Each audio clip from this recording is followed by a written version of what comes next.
Dando sequência às atividades do simpósio, o meu simpósio de práticas integrativas e complementares, eu convidei a doutora Sandra Silvério Lopes para estar falando sobre o tema de acupuntura. No ano passado, acho que vocês devem ter acompanhado na mídia, que o fisioterapeuta não podia fazer acupuntura, o profissional não podia fazer acupuntura. Então, convidei a doutora Sandra para esclarecer realmente quem pode estar atuando sobre a técnica.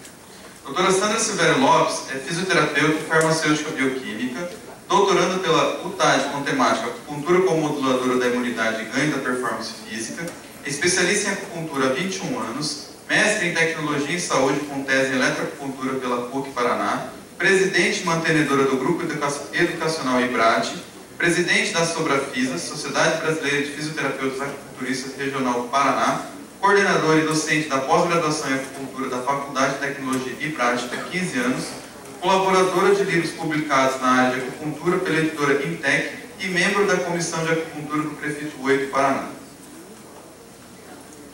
Obrigada, gente. Boa tarde. Queria agradecer, em primeiro lugar, a comissão organizadora, a pessoa especial do Dr. Scheme e o Christian, que me convidou. Estou contente de estar de volta à casa, né? E eu tenho um carinho muito grande, porque eu sou pé vermelho, nasci aqui em Biporã, do ladinho, né? Me criei aqui em Apucarana, depois que eu fui para Curitiba. Hoje eu resido lá, mas tenho um carinho muito grande aqui pela região do norte do estado, em especial Londrina, onde eu fiz minha primeira faculdade e onde eu volto hoje mais para dar aulas, né? Estou vendo na plateia algumas carinhas de ex-alunos, alguns alunos nossos da pós-graduação em acupuntura. Feliz por vocês estarem aqui, né? Essa iniciativa do evento especificamente me deixa assim bastante feliz. Isso eu estou falando realmente de coração, não é pro forma, não é jogar confete. Que eu estou nessa área, diria-se, naturista há mais de 20 anos. Só de acupuntura eu tenho 21 anos. Então, eu vim de um tempo onde a acupuntura era muito mística, ninguém encarava muito como ciência, né? Eu sofri na pele, vamos dizer assim, muito dessa dificuldade no sentido de inserção profissional, que hoje está bastante diferenciada, bastante divulgada. E cheguei a fazer fisioterapia na época. Minha primeira formação é farmácia e bioquímica, porque eu me encantei pela acupuntura. E na época o conselho de farmácia não amparava o exercício da acupuntura. Então eu resolvi fazer fisioterapia, porque na época o conselho já amparava o COFITO. E eu fui estudar acupuntura, estudar fisioterapia, principalmente na época por causa da questão de regulamentação. Tá? Depois eu vou mostrar alguns slides para vocês sobre as profissões hoje que amparam o exercício da acupuntura no país. Então, a minha trajetória foi nessa área naturista, trabalho com terapia floral, tenho conhecimento, já fui professora de shiatsu, hoje não trabalho mais, então toda essa área de manualidade, só osteopatia que eu fiquei um pouquinho distante porque eu não tive tempo para estudar, mas é uma coisa que eu amo de paixão, sou usuária dos serviços de terapia manual. Então, a gente poder estar no congresso, né, que está sendo pioneiro em algumas áreas, falando de fisioterapia ligada a essa parte de terapias complementares, é bastante gratificante, tá? E desde já eu gostaria de deixar meu apoio no sentido de instituição, para a gente poder dar uma força maior no evento que tiver para o próximo ano, né? Esse ano a gente gostaria de trazer alguns banners, algumas coisas de pesquisa, só que ficou meio em cima da hora. O tema que me traz aqui é a acupuntura como especialidade do profissional de saúde. Então eu vou falar um pouquinho, gente, desde um pouquinho da questão histórica, algumas noções de como a acupuntura se fundamenta enquanto pensamento, né? E até algumas coisas mais modernas no sentido científico também, no sentido de legislação, no sentido de como ela pode ser usada, no sentido de aplicabilidade. Tá? Algumas informações um pouco técnicas, algumas coisas a gente pode passar um pouco mais rápido, outras mais devagar, e depois a gente pode abrir para algumas perguntas.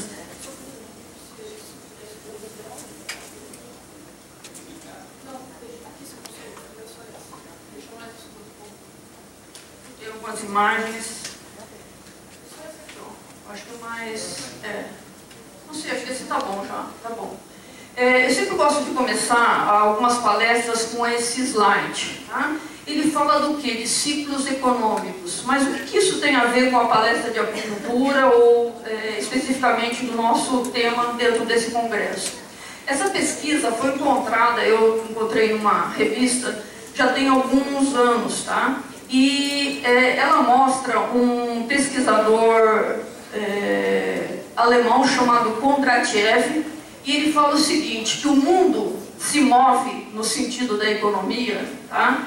Em ciclos de mais ou menos 50 a 50 anos. A cada 50 anos, ao longo da história, existe um boom, vamos chamar assim, no sentido de tecnologia, de conhecimento, que vai moldando, vamos dizer assim, a procura, as coisas ao longo da história.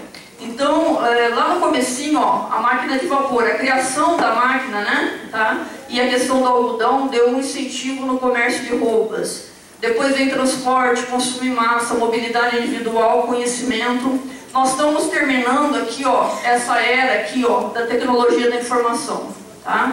Então, vocês viram assim, um crescimento bastante grande da questão da informática, dos computadores, de iPod, de celular, né? Que moveu, vamos dizer assim, e ainda está movendo um pouco a história do mundo, né? O próximo onda, como diz o Kondratiev, é a onda da saúde, tá? Por que isso? Deixa eu ver se ele volta aqui, tá? O que ele entende, esse autor? Ele é economista, gente, quando ele fala que a próxima onda é a da saúde, tá? Ele divide principalmente em três coisas. A linha naturista de saúde, tá? E aí está bem dentro do nosso evento, né, que nós estamos fazendo.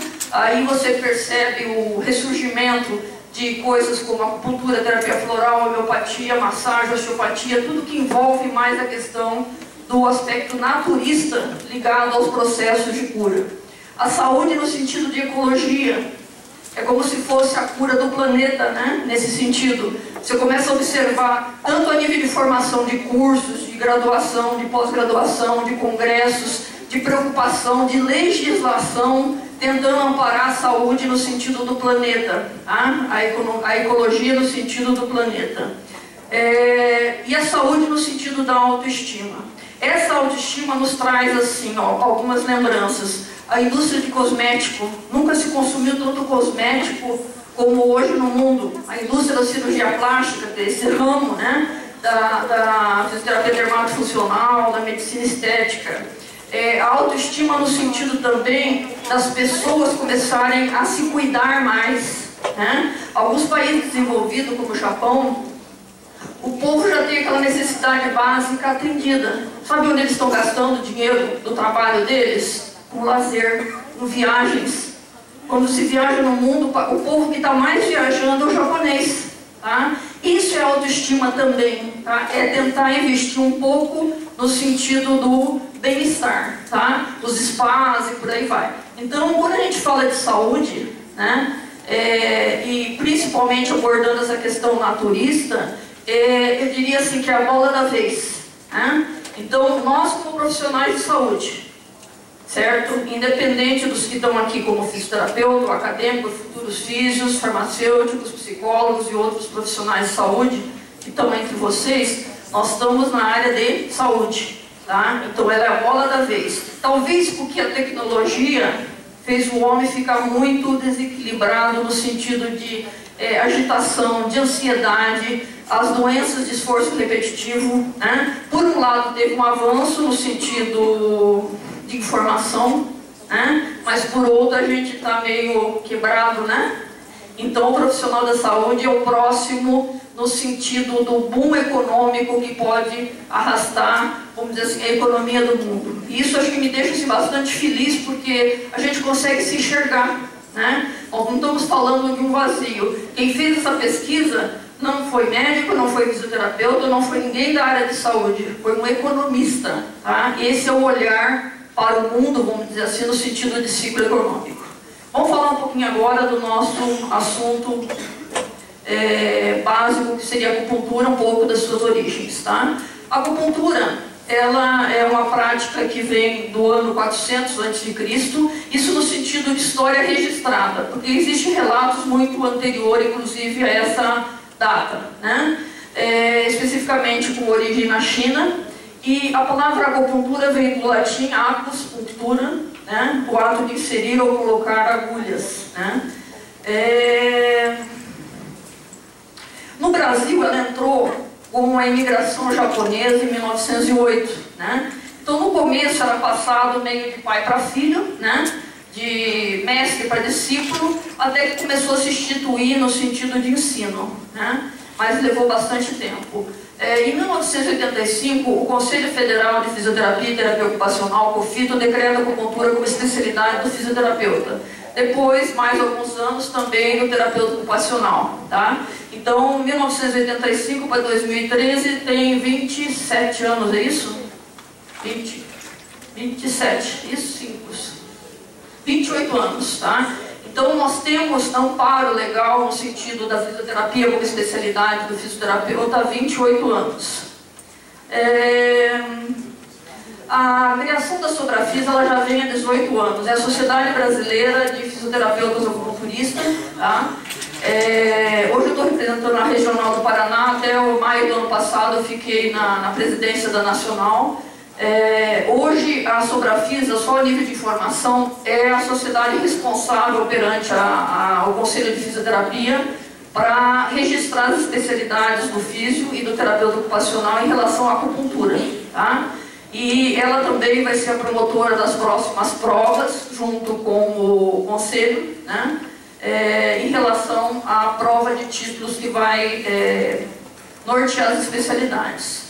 O amparo dos conselhos, para vocês terem uma noção, né, veio mais ou menos nessa sequência. Primeiro, em 1985, fisioterapia, né, fisioterapeuta, depois veio biomédico, enfermeiro, médico, farmacêutico, terapeuta ocupacional, fonoaudiólogo, psicólogo, educador físico, tem aqui 2007 o veterinário, né, e por último o dentista ou odontólogo em 2008.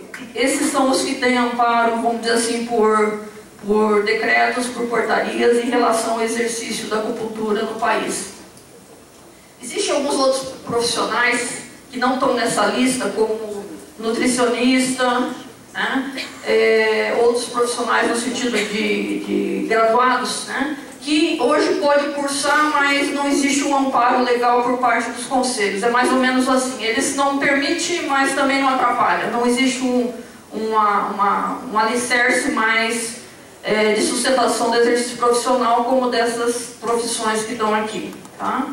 O Ministério da Saúde no Brasil incorporou a acupuntura como especialidade das práticas integrativas e complementares no SUAS, chamadas PNPICs, né? Através da portaria 971 de maio de 2006. O que significa isso? Que ela, a partir dessa data, ela pode ser uma ferramenta, uma especialidade dentro dos postos de saúde, unidades de saúde, isso no sentido municipal, estadual e federal, tá? Desde que você seja o quê? Especialista em acupuntura.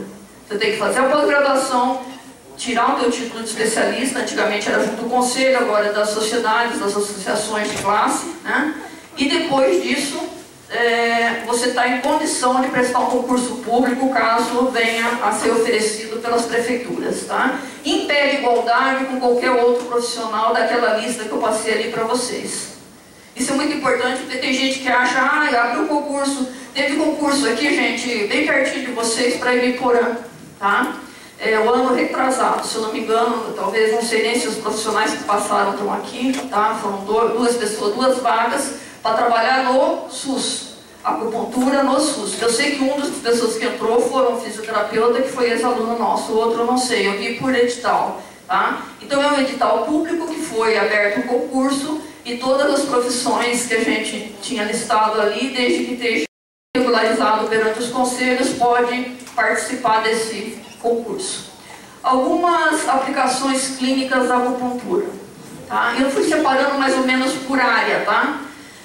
Primeiro, ortopedia e traumatologia, tá? Aqui talvez eu diria assim que é uma demanda que representa mais ou menos hoje 60% da clientela que procura acupuntura.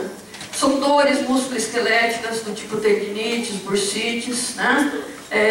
Lesões por esforço repetitivo no sentido mais álgico, né, de alívio de dor, fibromialgia, né?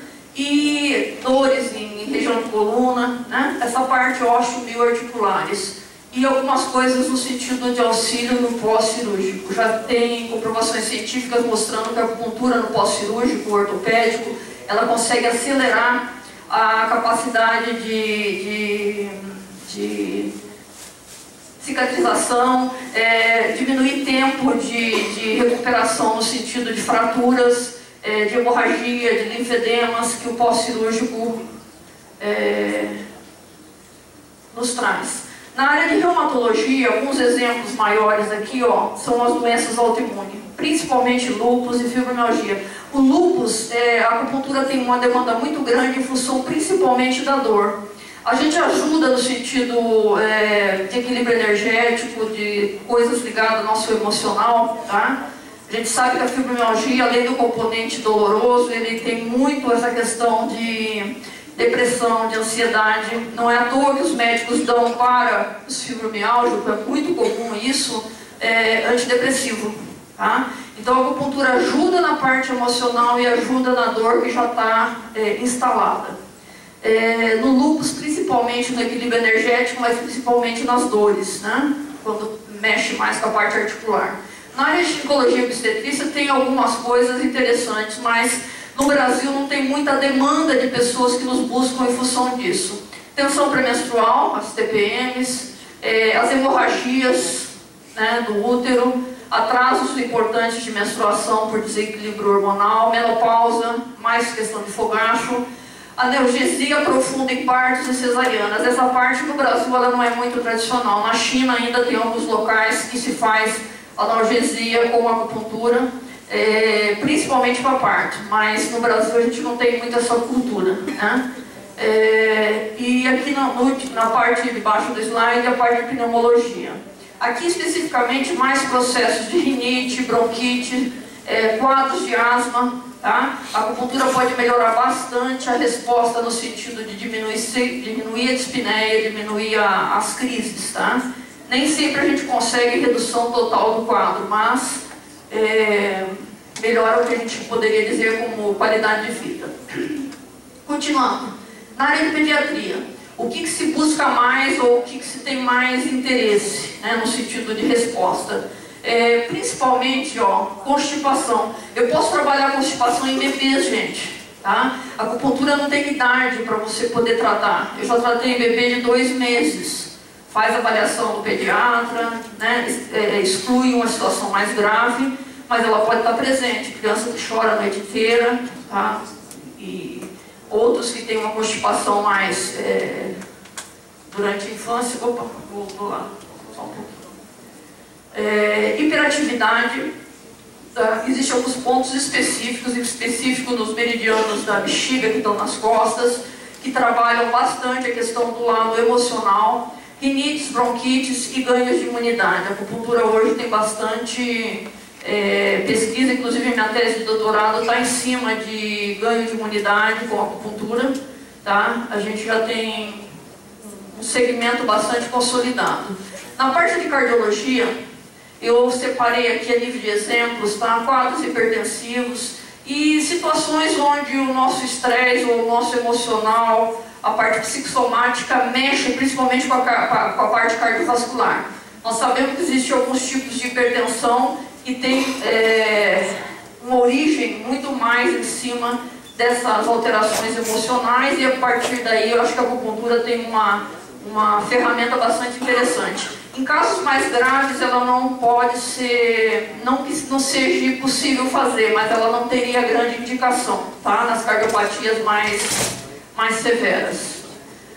Na neurologia, nós podemos trabalhar sequelas, principalmente de hemiplegia, alguns trabalhos, algumas coisas em cima de portadores de lesão neurológica, tá? Uma coisa importante aí, eu acho que, eu estou vendo algumas carinhas de vocês, que eu acho que são acadêmicos ou pessoas mais jovens que estão iniciando a área profissional.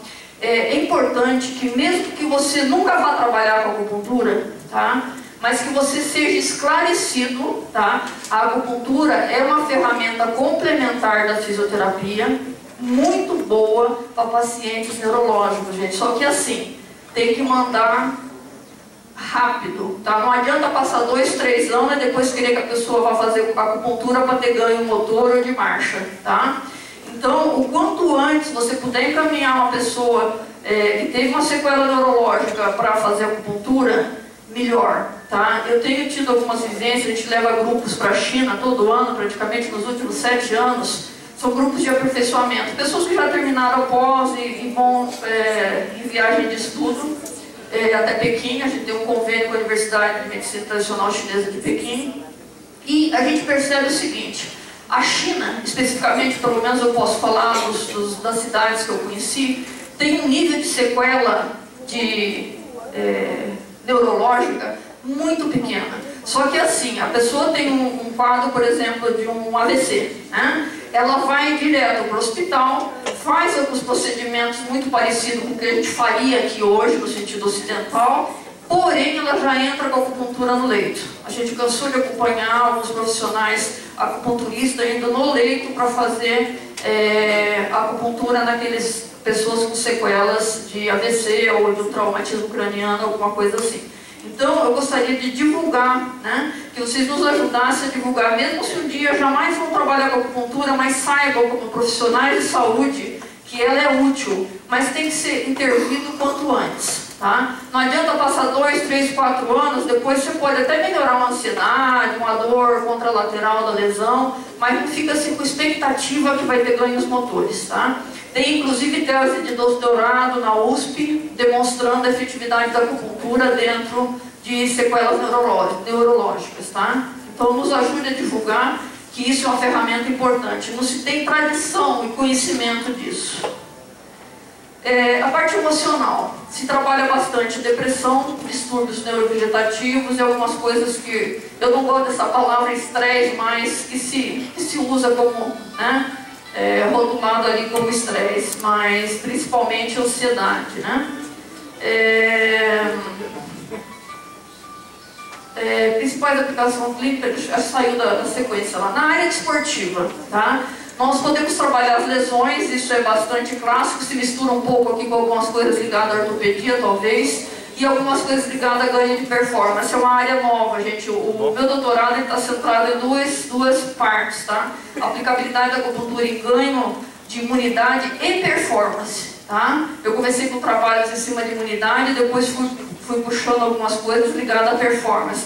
Então a gente já está conseguindo demonstrar, tem alguns artigos que vai sair agora, daqui para junho mais ou menos, né? Em revistas internacionais, demonstrando um trabalho que a gente está já em fase final, já foi encaminhado para... Estão fazendo a parte de tradução para o inglês, e mostrando a acupuntura em ganho de força de membros inferiores. Tem um outro que está concluindo de membros superiores, não está dando tantas respostas assim. Tem trabalhos aí pelo Brasil e pelo mundo mostrando a acupuntura em ganho de velocidade e alguns tipos assim. Agora sim, só para vocês entenderem, quem gosta da parte desportiva, pensa um dia de trabalhar com a fisioterapia desportiva, seguindo esse caminho, a acupuntura pode ser uma ferramenta interessante em ganho de performance, sim. Porém, o ganho não é grande, tá? Então a gente tem que entender a limitação do que a gente está fazendo. Ela é muito útil em atletas de ponta, onde questões de segundo ou de tempo, de força pequeno, faz a diferença de você ganhar uma medalha olímpica ou não ganhar, tá? Então a aplicabilidade, a discussão, as conclusões de algumas coisas que a gente está pesquisando nessa área, está demonstrando isso. Existe ganho? Existe, mas não é tão grande, né? Mas para um esporte de elite, de alto nível, talvez faça uma grande diferença. Mas a nível estatístico ela é significativa frente aos grupos controle, aos grupos chão. Em relação à estética, tá? Os trabalhos mais fortes de acupuntura e aplicabilidade estão em obesidade, rugas e alguns programas específicos dentro dos spas, tá? Que ajuda a acalmar a pessoa, melhorar a vitalidade, cansaço, essa área. E uma outra coisa que eu coloquei aqui são avaliações bioenergéticas, tá? Existem alguns recursos que no finalzinho tem alguns slides de ilustração, onde a gente tem técnicas de avaliação da energia do corpo, através da leitura dos meridianos, tá? Eletroacupuntura de voo, o Rio do Oraco, eu tenho um conhecimento bastante grande de Rio do Oraco, depois se alguém quiser fazer uma pergunta mais específica ou fora horário da palestra, eu estou aqui à disposição. Tem acho que uns 8 ou 9 trabalhos publicados em Rio Dourado como recurso de avaliação energética, né? Então é um outro caminho que pode ser aplicado a qualquer técnica, você fazendo avaliação. Princípios de funcionamento. Aqui eu dividi em duas grandes áreas, tá? Uma que tem a ver mais com a questão neuroquímica, que eu vou falar rapidamente, uma questão filosófica ou energética, tá?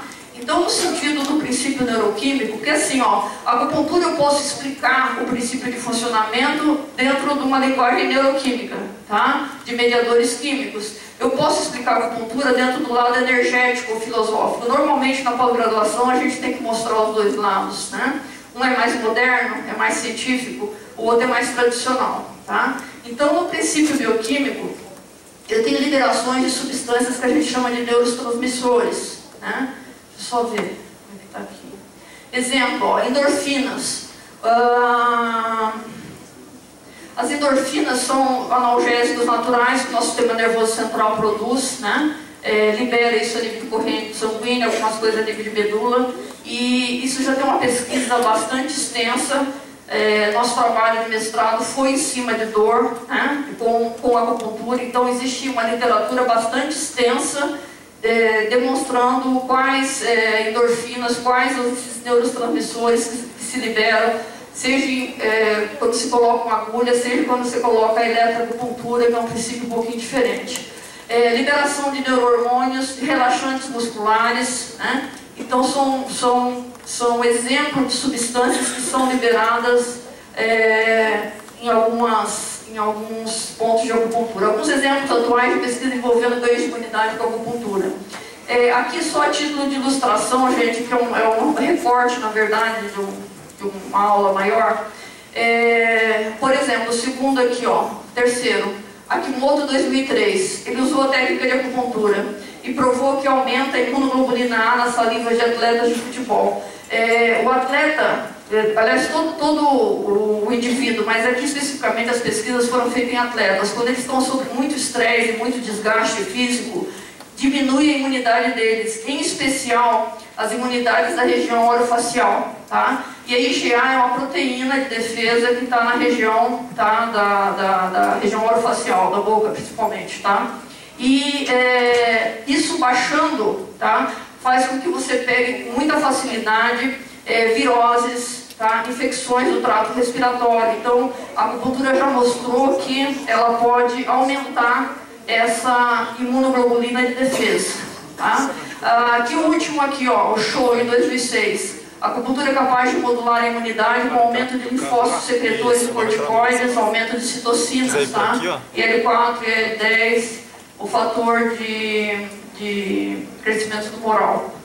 Então, ele é modulador de imunidade. Em algumas circunstâncias, a acupuntura pode aumentar linfócitos, por exemplo. Tá? Quando você tem, por exemplo, uma baixa em pessoas que tiveram câncer, faz quimio e radioterapia, não baixa leucócitos?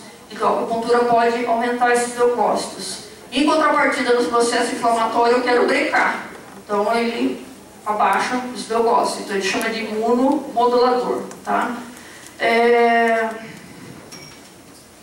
O princípio, eu falei que tinha dois caminhos, o lado neuroquímico e o lado energético. No princípio energético, a gente trabalha com a compreensão do que vem a ser os meridianos ou os canais de energia, né? Os meridianos seriam como se fosse um caminho onde a energia do corpo circula com mais facilidade.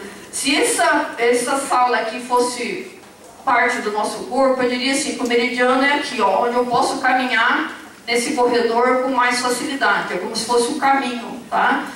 Durante muito tempo a questão dos meridianos foi uma incógnita dentro da acupuntura e ela não era aceita na área da ciência porque não se enxergava esses meridianos. Isso mudou em 1997 com um pesquisador francês que fez uma experiência com o tecnécio, que é um marcador de radioisótopo, e conseguiu visualizar, vamos dizer assim, através de estudos histológicos, esse caminho, vamos dizer assim, de migração desse líquido ao longo do corpo. Isso foi assim, a grande consagração e clareou muito essa questão da compreensão do que a gente chama de meridiano ou canais de energia. Quem precisar ou quiser, eu tenho 6 artigos que foram publicados no Congresso Mundial de Engenharia Biomédica na Coreia do Sul, em 2007, tá? Falando da natureza, bioquímica e bioelétrica dos meridianos, tá? Me peçam por e-mail, no final lá tem meu e-mail, eu mando para vocês. Ele foi escaneado de uma revista que eu tenho, então como ele saiu na revista dos anais, né? Ela está escaneada, mas dá para ler perfeitamente. Quem quiser esse arquivo eu posso mandar para vocês. E o bacana é que ele foi escrito não por um profissional de saúde, mas por engenheiros, né? E você sabe que o engenheiro é muito cartesiano, né? Muito exato. Então isso nos deixa assim, bastante contente de perceber que um profissional como um engenheiro escreve sobre meridianos, né? E que isso não é místico, né? Ele consegue visualizar ou comprovar alguma coisa no sentido da questão de bioimpedância, a questão bioelétrica, vamos chamar assim. A acupuntura regula a distribuição da energia vital. Esse slide eu mostro 2 momentos. Do lado esquerdo é como se fosse um meridiano, como se fosse um caninho, né? Imagine como se fosse um cano, mas em vez de circular água, circula energia. Essas bolinhas seriam a nossa energia. Num determinado momento, vocês observem aqui que tem um estrangulamento, como se fosse uma área mais estreita, né? E ele passa um pouquinho a bolinha para lá, passa as bolinhas, passa a energia, passa, mas passa pouco. E gera o que a gente chama de bloqueio de energia, tá? Esse ponto normalmente ele é doloroso no corpo, a palpação, tá? Qual que é o papel da acupuntura, da massagem, do mochagustão, tá? Que seria esse slide do lado de cá.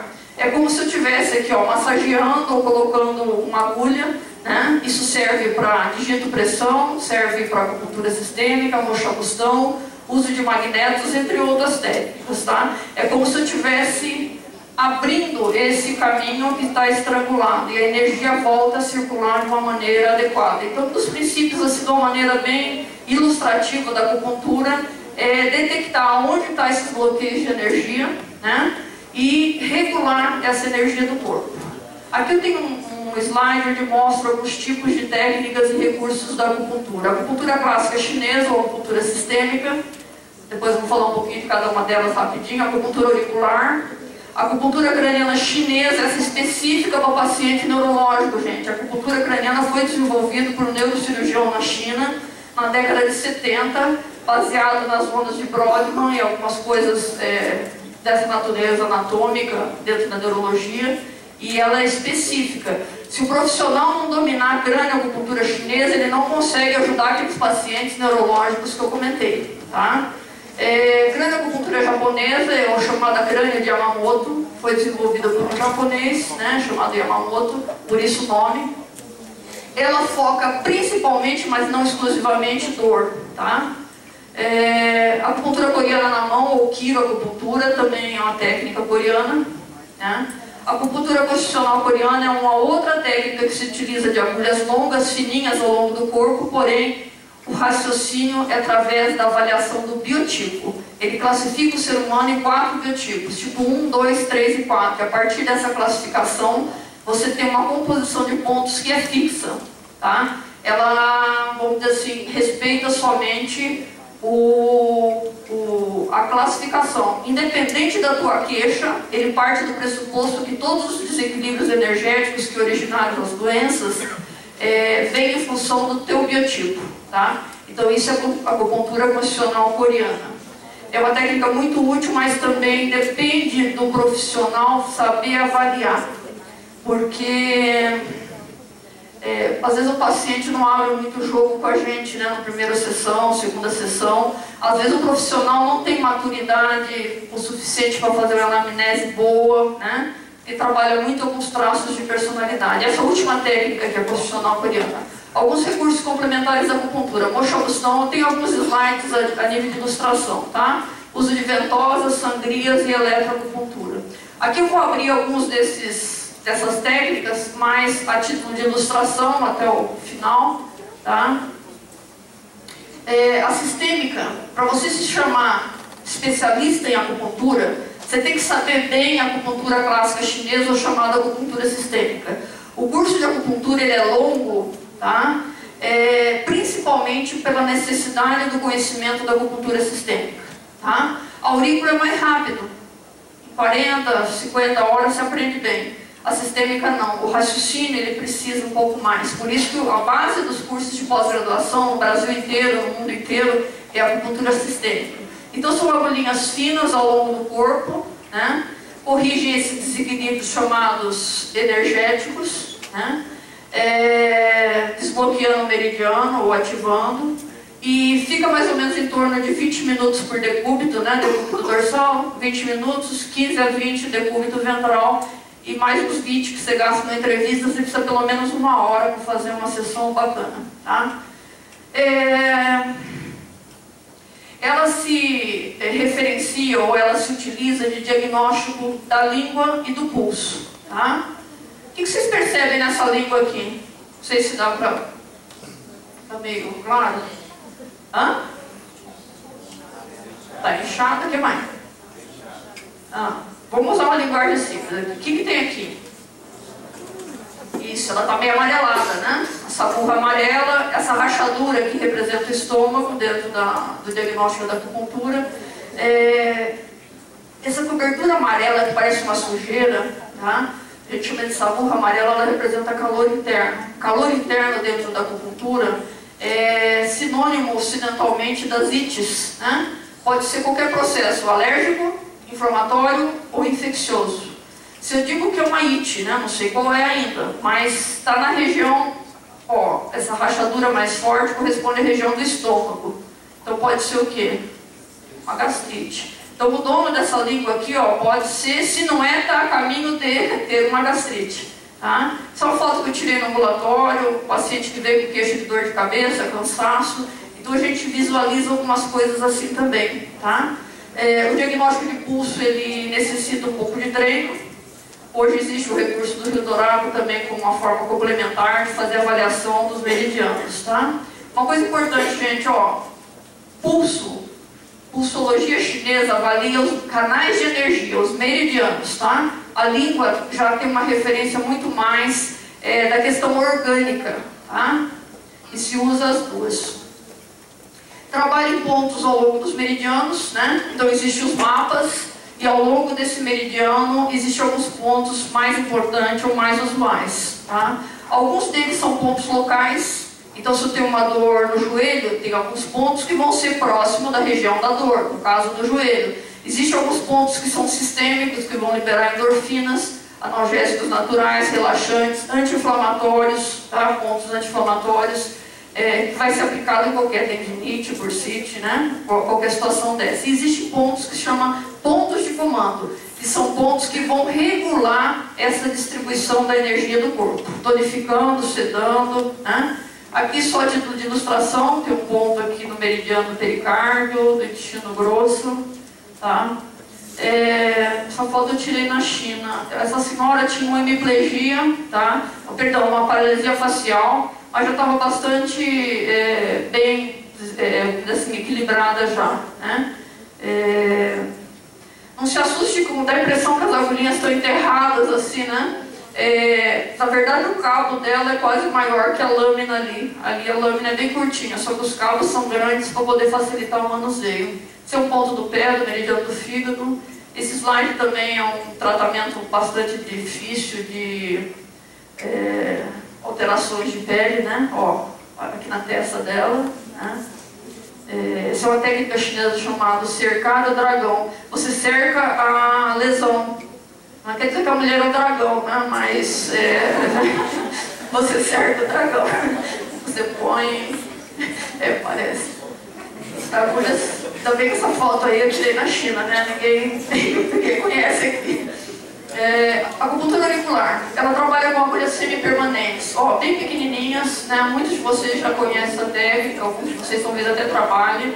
É uma técnica mais fácil de aprender. Essas agulhas têm um aspecto de taxinha. Por que chama de semi-permanente? A outra eu deixo 15, 20 minutos por decúbito, tiro e jogo fora, material descartável. Essa aqui vem esterilizada, eu aplico no paciente, ele vai para casa com ela. fica em torno de 7, 10 dias, tá? Por isso que chama de semi-permanente. Depois ele tira em casa, ou tem alguns que vêm no consultório. Tempo médio de permanência de 7 até 15 dias, dependendo do paciente do que você vai trabalhar. O comprimento em torno de 1 a 1,5 milímetros. Ó, é um pouquinho mais que um risquinho, né, da régua, né? Você pode estimular ainda a orelha com eletropuntura. Ó, observe que aqui eu não coloquei arcos, tá? Eletropuntura. Eu vou estimular com a canetinha, né, do aparelho, sem agulhas. Com semente e pontos, ponto ouro, ponto aço, prata, sementinha aqui de mostarda. Para algumas coisas a semente é o suficiente, para outras não vai ser o suficiente, tá? Como forma de estímulo. Aqui, título de ilustração, tá? Existe um mapa da acupuntura auricular que representa o feto de cabeça para baixo, tá? Se a cabeça está para baixo, os pés devem estar lá para cima, né? Então, observe que tem uma certa sequência aqui, ó. Vou colocar aqui. Tem uma certa sequência no sentido de organização, ó. Se o ombro está aqui, você vem lá, ó, braço, cotovelo, antebraço, punho, mão, dedos da mão. Existe uma certa sequência lógica nesse mapeamento, tá? O que mais nós temos aqui? Quiroacupuntura, acupuntura na mão. Quiro vem de mão, né? É uma técnica coreana. Essa técnica no Brasil, ela é pouco usada. Sabe por quê? O brasileiro é muito sensível em relação às culturas orientais. A gente não tem muita tolerância à dor, à sensibilidade. E a gente sabe que a mão, em função das nossas terminações nervosas, que dão mais sensibilidade dolorosa, estão muito superficiais, ela é mais doída em todo mundo, tá? Em todas as pessoas, né? Então, embora essas agulhas sejam muito fininhas, muito delicadas, ela ainda assim não tem grande aceitabilidade. Tanto é que a gente precisa, às vezes, de voluntários para essas práticas nos ambulatórios da pós-graduação. A gente, às vezes, convida pessoas de mais idade. Eles têm menos tolerância, tem mais tolerância à dor e talvez menos sensibilidade, né? Só que a mão é um microsistema, é igual a orelha. Eu posso tratar todas as patologias, os desequilíbrios nesse microsistema, tá? Existe um mapeamento específico para isso. A cranioacupuntura chinesa. Esse aqui que eu falei para vocês, que é uma técnica específica no auxílio no tratamento de sequelas neurológicas, tá? Existe um mapeamento por região. Esse ponto aqui, ó, está na região correspondente à região motora de membros superiores, tá? Então ele tem uma espécie de um hominho desenhado na cabeça, né? Onde você tem regiões para membros superiores, inferiores, cabeça e pescoço. Região sensitiva, região motora. Região de tremores, né? Pode ser útil em pacientes com Parkinson, por exemplo. Região de equilíbrio, você pode melhorar a marcha. Região da fala, né? Então, é uma área que eu gosto bastante de trabalhar com isso. Isso é um paciente com sequela de AVC. A lesão, as agulhinhas ficam em regiões, não é um ponto de acupuntura, é uma região. E é contralateral a lesão, tá? Então, se a pessoa tem uma sequela de hemiplegia direita, as agulhas ficam na cabeça do lado esquerdo, tá? Cranioacupuntura japonesa. A cranioacupuntura japonesa é uma técnica mais para dor, não especificamente, mas ela é eficaz para analgesia e alguns ganhos de amplitude de movimento e articulações. Inclusive tem pesquisas publicadas em relação a isso. Nós estamos com uma professora nossa, doutoranda, na Federal do Paraná, com tese em crânio de Yamamoto, essa técnica aí, ganho de mobilidade junto com a hidroterapia, tá? Ela fica em torno de 20 minutos, né? É uma técnica rápida, é uma técnica nova, gente. Ela nasceu aqui, ela veio para o Brasil, se eu não me engano, tem uns 15 anos atrás, não mais do que isso, tá? Foi desenvolvida pelo Yamamoto no Japão. A eletroacupuntura, tá? Qual que é a finalidade da eletroacupuntura? Você estimula pontos de acupuntura, onde você coloca a agulhinha e estímulo elétrico. O princípio da eletroacupuntura ela aumenta a liberação de endorfinas, potencializa o alívio de dor. Só a agulha já libera endorfinas. Com a eletroacupuntura você potencializa isso pelo menos em 10 vezes, tá? Esses eletrodos no formato de jacaré, né, que a gente chama, são presos nas agulhas sistêmicas, tá? E ligados em determinados aparelhos. Importante ajustar aí a frequência, o tipo de modulação, para que você quer, se é para dor, se é para estética, tá? Então você pode trabalhar no sentido de analgesia, com a agulha sozinha ou com a agulha e o estímulo. Na verdade, a eletroacupuntura ela agiliza, né, a condução do estímulo nervoso, ó, vantagens da eletro. Agiliza a despolarização de membrana celular e, consequentemente, condução ao sistema nervoso central em mais rápida velocidade e potencializa a liberação de opioides exógenos que bloqueiam as vias da dor. Na verdade, se você for estudar isso mais a fundo, vocês vão ver que a eletroacupuntura tem alguns mediadores que são liberados, que não são liberados somente se eu usar a acupuntura. Por isso que a vantagem dela também está aí. Isso aqui é uma eletro na região cervical. Esse senhor teve uma hernia de disco, foi feito cirurgia e tinha muita dor, né? Isso aí é para relaxar a região do trapézio, serve para cervicalgia tensional, tá? Isso aqui eu tirei na China, essa foto era do paciente neurológico. Lá eles usam demais eletro e hoje mais do que nunca. Antes eles usavam menos, tá? Isso aqui é um caso de lobalgia, né? Pessoalmente eu acho meio exagerado, não tem tanta necessidade, mas eu peguei mais a título de ilustração. Eu posso usar eletroacupuntura também em estética, tá? Ó, gente, eu adoro essa parte de eletro porque minha tese de mestrado foi em cima disso, estudo de frequências estimulatórias em analgesia. Então é uma área que eu já dei bastante aula, eu gosto, eu pesquiso, publico nessa área, tem um capítulo de livro escrito da Intec, da editora Intec, em cima de eletro. Então, tem uma aplicabilidade na área de estética, tá? Principalmente em redução de medidas abdominais, tá? Alguns autores prescrevem também questão de celulite, eu pessoalmente acho pouco válido para isso, mas para algumas outras sim, tá? Para linhas de expressão, que seria as chamadas rugas, né? Eu posso usar eletroacupuntura, ó, eu coloquei a agulha e a garrinha do jacaré, certo? E eu posso usar eletropuntura, ó. Aqui eu não estou usando acus. Eu tenho até agulhas ali, mas eu estou estimulando com a caneta. Eu poderia fazer um procedimento sem colocar essas agulhas, só estimulando com a parte da caneta que acompanha o aparelho. Deixa eu ver o que tem aqui. Ó, essa é uma técnica também de eletropuntura que eu posso usar, ó, estimulando o ponto da mão. Tá meio alto aqui, devia ser G4, e em crianças, né? Então eu posso usar um estímulo. Hoje existem 4, 5, 6 marcas de aparelho de eletroacupuntura no país.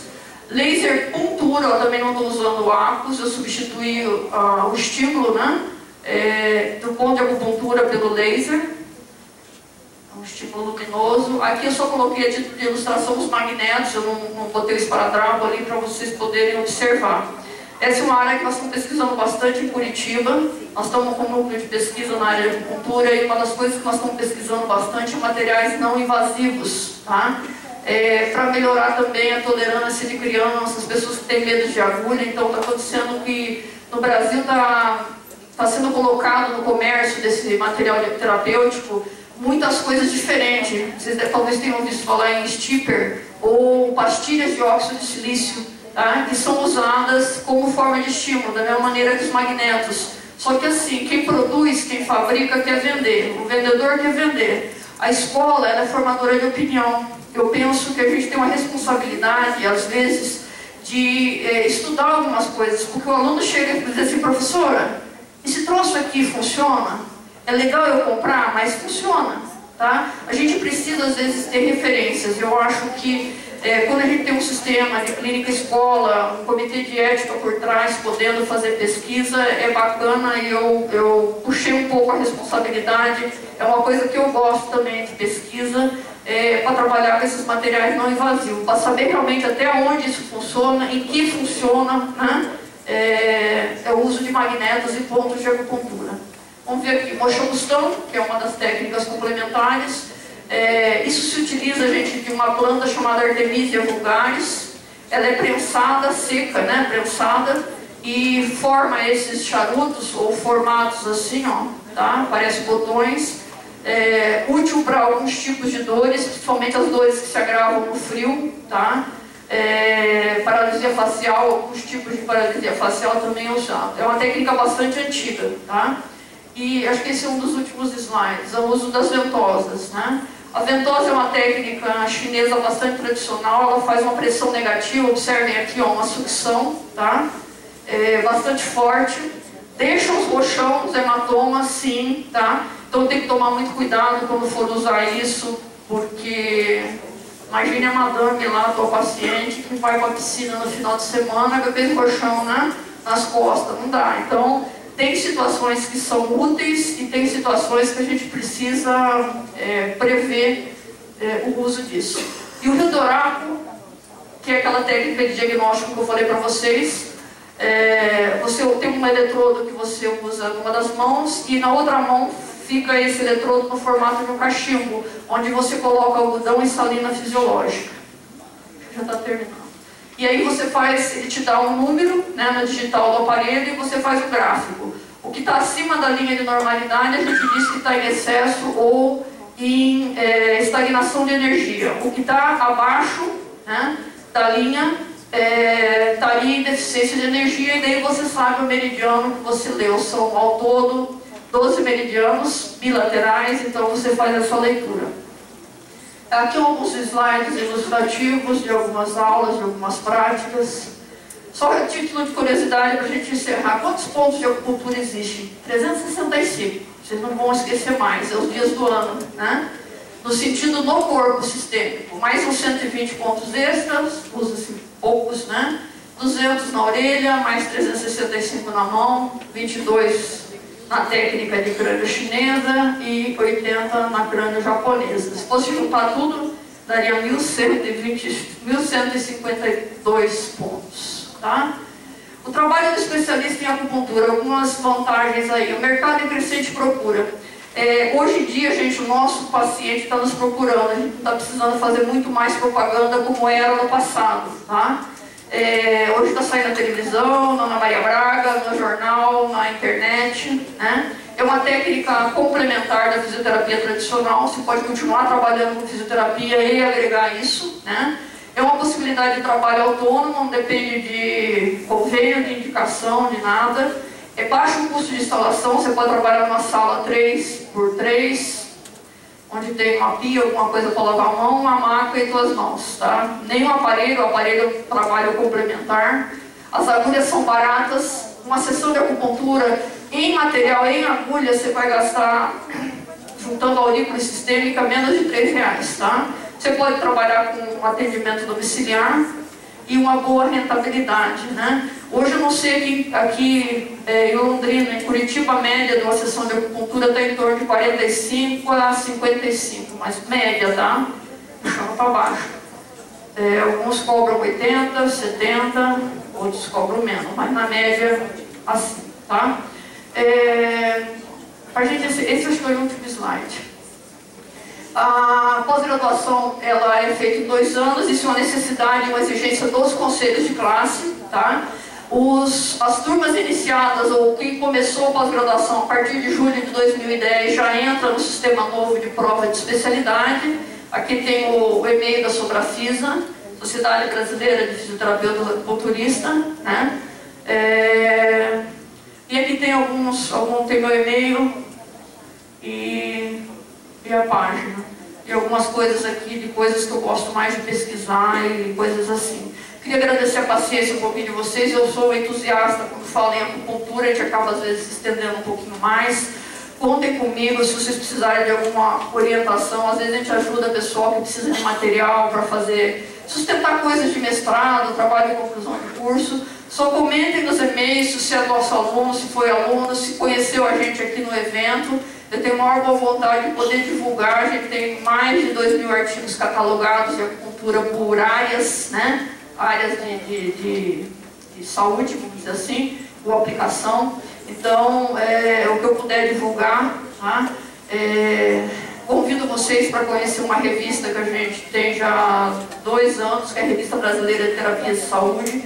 Depois eu vou deixar um folheto da revista com o Christian, tá? Se ele tiver autorização, ele deixa depois ali para vocês. É uma revista que fica aberta no sistema de Open Access, vocês podem baixar os artigos quando tiverem coisas que vocês queiram também divulgar. Na revista é uma revista científica, só artigos, tá? Nessa área terapêutica.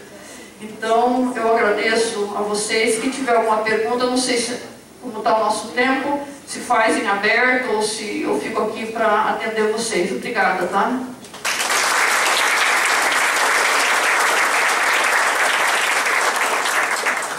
Alguém tem alguma pergunta?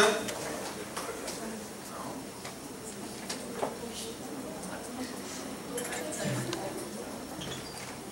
Bom, pessoal, antes do intervalo, o pessoal da revista Fisioterapia Brasil fez um sorteio de 2 edições.